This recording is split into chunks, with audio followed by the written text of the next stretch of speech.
Hey, what's up everybody? Just wanted to give you a quick rundown for any of you that are building funnels inside of ClickFunnels 2.0 and you've wondered about creating a download on a button. So like, let's say an opt-in page is created and you want them to be able to download a PDF or an ebook. Well, it's not so easy to figure out, and it took me a while to figure this out too. So I want to show you exactly how I was able to get to figuring this out. Okay, so here's a funnel that I built out, and just to give you kind of a preview of what it looks like, an opt-in page and an option to download. So as you can see, this is kind of what it looks like.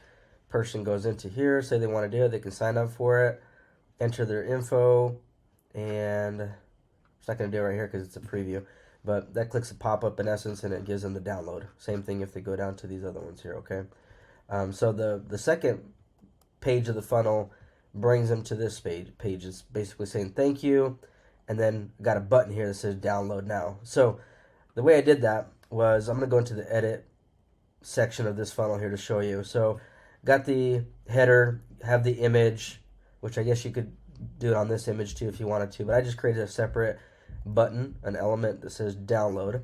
Okay, and within here, as you can see, it has the text download now, and then on click it redirects them to this URL. And the way you get to that right there is you have to upload that, let's say, PDF file into your assets. And so the way you do that from your dashboard is you go to settings, this button right here, my assets, downloads. You basically upload the download, upload your file here. Once it's done, go ahead and click on it.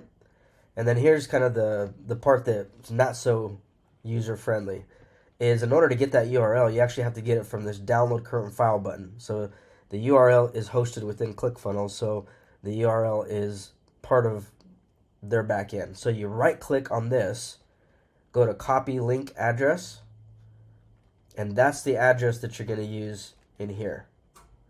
Okay, so that button is going to be submitted on the order form. You're going to click this enable redirect override button, and that override button goes to this URL, which is the URL to your file, which is held within ClickFunnels. Okay, so then ultimately, you know, it basically takes them to this URL, which mine's automatically set to download. As you can see, it automatically downloaded it here. Okay, bam. Make sense? Okay, so hopefully that helps you out. So again, if you're building sites, building funnels within ClickFunnels 2.0 and you're looking for a way to incorporate ebook downloads or digital downloads in a PDF form or whatnot, or other downloads for that matter, physical or imagery, etc., that's the way to do it. You basically need to upload your file within the assets section of ClickFunnels, which is under your settings, my assets. You're going to click on that file, right click on the download current file button, copy that link address, and then within your funnel itself, wherever you decide to attach it, whether it's a picture or a download button, you're going to paste that URL in the redirect section here, and then that's going to allow your visitors to be able to download that file specifically. All right, hope that helps you out. Have a good one.